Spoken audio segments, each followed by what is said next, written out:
अगर आपने recently graduation complete किया है और अब्रॉड की किसी कंट्री में मूव करना चाहते हो तो आज की वीडियो में मैं बताऊंगी एक बहुत अच्छी अपॉर्चुनिटी, ऑस्ट्रेलिया का MATE programme, mobility arrangement for talented early professional scheme, short में इसे मेट्स भी कहा जाता है। तो इस प्रोग्राम के थ्रू 3000 इंडियंस को ऑस्ट्रेलिया जाने का मौका मिलेगा। तो कुछ दिन पहले हॉलीडे वर्क वीज़ा के लिए ऑस्ट्रेलिया में भी अपॉर्चुनिटी थी। तो ये हॉलीडे वर्क वीज़ा जैसा नहीं है, ये डिफरेंट है। हॉलीडे वर्क वीज़ा के लिए ज़्यादा क्वालिफ़िकेशन की नीड नहीं थी और उनकी रिक्वायरमेंट अलग थी। और लेकिन ये जो मेट प्रोग्राम है ये स्किल्ड प्रोफेशनल्स के लिए है। ये अगर आप रिसेंटली ग्रेजुएट हो तो आपके लिए है, एंड बहुत सारे इसके प्रोज भी है और कॉन्स भी है।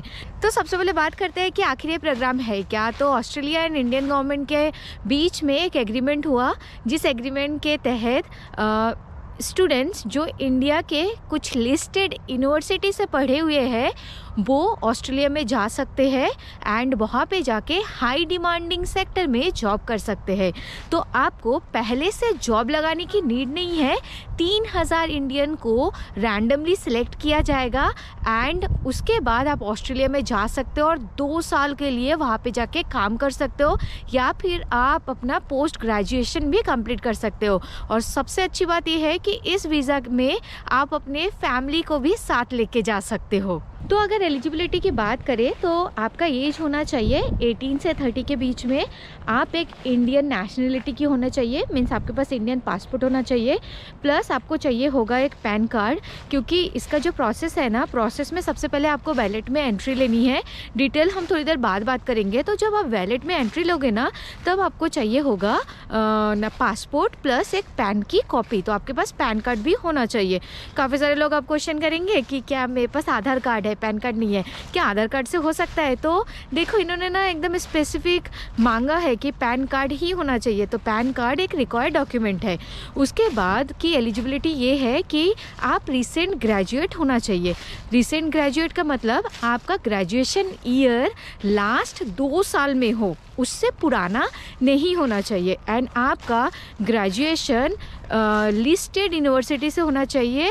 तो इन्होंने एक लिस्ट निकाला है, उस लिस्ट में से कोई भी एक यूनिवर्सिटी से अगर आपने ग्रेजुएशन किया है तो आप इसके लिए एलिजिबल हो। अगर एलिजिबल डिग्री की बात करें तो आपका डिग्री बैचलर्स लेवल का डिग्री होना चाहिए। Bachelor degree, post graduate diploma, masters और डॉक्टरेट, एटलीस्ट बैचलर होना चाहिए। उसके ऊपर अगर पढ़ा है तो बहुत अच्छी बात है। एंड देन आपका फील्ड इस लिस्ट में से किसी एक फील्ड में होना चाहिए। Renewable energy, mining, engineering, information communication technology, artificial intelligence, financial tech, agriculture technology. तो ये है एलिजिबल यूनिवर्सिटी की लिस्ट। तो अप्लाई करने के पहले चेक कर लीजिएगा कि आपने जहाँ से भी ग्रेजुएशन किया है वो इस लिस्ट के अंदर में आता है कि नहीं। उसके बाद नेक्स्ट रिक्वायरमेंट है इंग्लिश लैंग्वेज रिक्वायरमेंट। तो ऑस्ट्रेलिया का वर्क हॉलीडे वीज़ा का रूल ऐसा था कि अगर आपको फंक्शनल इंग्लिश आती है तो भी आप उस वीज़ा के लिए अप्लाई कर सकते हो।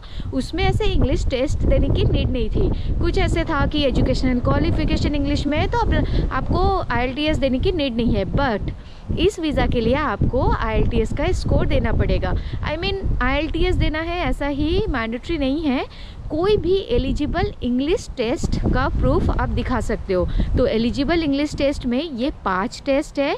इसमें से अगर आपने IELTS दिलाते हो तो आपका overall band 6.0 at least, and each band में 5 एटलीस्ट आना चाहिए।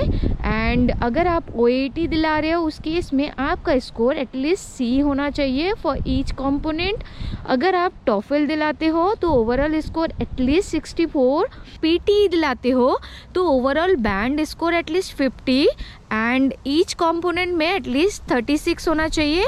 कैम्ब्रिज C1 एडवांस टेस्ट दिलाते हो तो इसमें एटलीस्ट 69 ओवरऑल स्कोर और ईच कंपोनेंट में एटलीस्ट 154 होना चाहिए। तो अब बात करते हैं कि आपको इस वीज़ा के लिए अप्लाई कैसे करना है। तो देखो आपको ना कुछ स्टेप्स फॉलो करने होंगे। तो सबसे पहला स्टेप है, आपको ना डायरेक्टली वीज़ा के लिए अप्लाई नहीं करना है। इसका सबसे पहला स्टेप होगा आपको वैलेट में एंट्री लेना है। तो जैसे कि यूके का यूथ मोबिलिटी वीज़ा था, ऑस्ट्रेलिया का वर्क एंड हॉलीडे वीज़ा, तो दोनों में ही ऐसा हुआ था कि वैलिड एंट्री लेनी है तो कुछ स्पेसिफिक टाइम होगा, उस स्पेसिफिक टाइम में आपको वैलेट में एंट्री लेनी है। इसका मतलब आपको कुछ बेसिक डिटेल फिल करना है एंड सबमिट कर देना है। तो इसके लिए आपको 25 ऑस्ट्रेलियन डॉलर पे करना होगा। तो वैलेट के प्रोसेस में एंट्री लेना काफ़ी इजी है। आपको ईमी अकाउंट में एक अकाउंट क्रिएट करना है। वर्क एंड हॉलीडे वीज़ा का मैंने डिटेल वीडियो बनाया है, आपको अगर ऐसे ही देखना है कि प्रोसेस कैसा होता है आप वीडियो को रेफ़र कर सकते हो। तो इसमें भी एग्जैक्टली सेम होगा बट सिलेक्शन कुछ अलग होंगे। जब ये वैलेट ओपन होगा तो मैं एक और वीडियो बना दूंगी। तो एंड ऑफ दिसंबर 2024 में वैलेट की एंट्री ओपन हो जाएगी। आपको जो भी डेट रहेगा उस डेडलाइन के पहले वैलेट में एंट्री लेनी है, अपने कुछ बेसिक डिटेल को फिलअप करना है एंड आपको 25 ऑस्ट्रेलियन डॉलर पे करना है। अब काफ़ी सारे लोग ये क्वेश्चन पूछेंगे कि अगर मैं सेलेक्ट नहीं होती हूँ तो क्या मेरे वो पैसे रिफ़ंड होंगे? तो वो फ़ीस रिफ़ंडेबल नहीं है।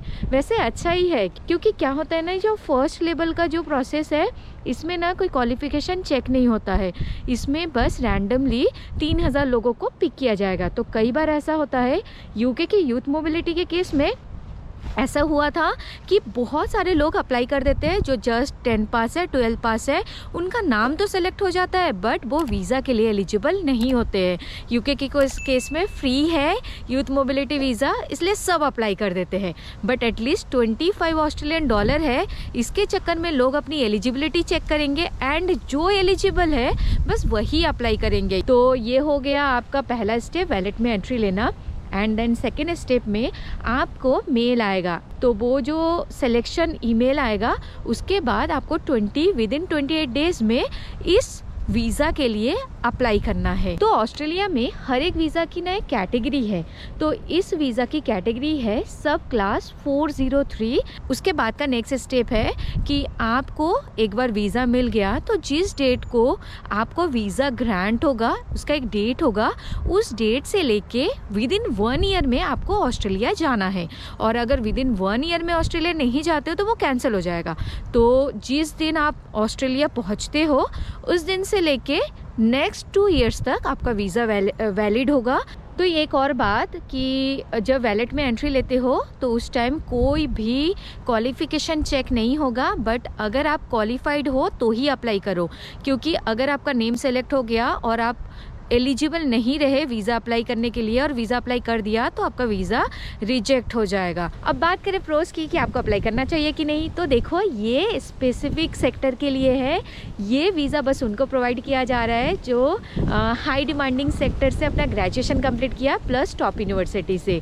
तो अगर आप इस वीज़ा में सेलेक्ट हो जाते हो तो ऑस्ट्रेलिया के हाई डिमांडिंग सेक्टर में जाके जॉब कर सकते हो, अच्छा खासा अर्न कर सकते हो और ऑस्ट्रेलिया एक्सप्लोर कर सकते हो। आपके पास कंप्लीट 2 ईयर रहेगा वहाँ पे काम करने के लिए। और इस वीज़ा का एक और प्रो ये है कि आप अपनी फैमिली को लेके जा सकते हो। अब अगर बात करें इस वीज़ा के कॉस्ट की, तो सबसे पहले आपका कॉस्ट लगेगा, वैलेट में एंट्री लोगे तो आपको 25 ऑस्ट्रेलियन डॉलर पे करना होगा।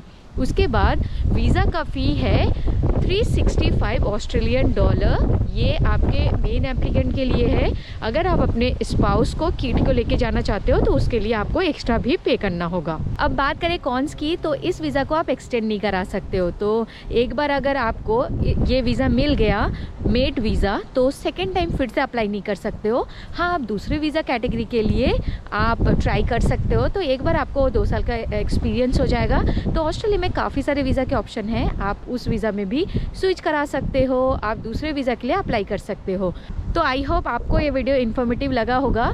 तो मैंने जो भी जितने भी डिटेल आपको कहा है तो सारे के लिंक आपको डिस्क्रिप्शन में मिल जाएगा। ये है उनका ऑफिशियल वेबसाइट, यहाँ पे सारी चीज़ें काफ़ी डिटेल में समझाई है, तो आप इसको खुद चेक कर सकते हो। और कोई भी डाउट हो तो आप कमेंट सेक्शन में बता सकते हो। मैं मिलती हूँ नेक्स्ट वीडियो में, तब तक के लिए bye bye and take care.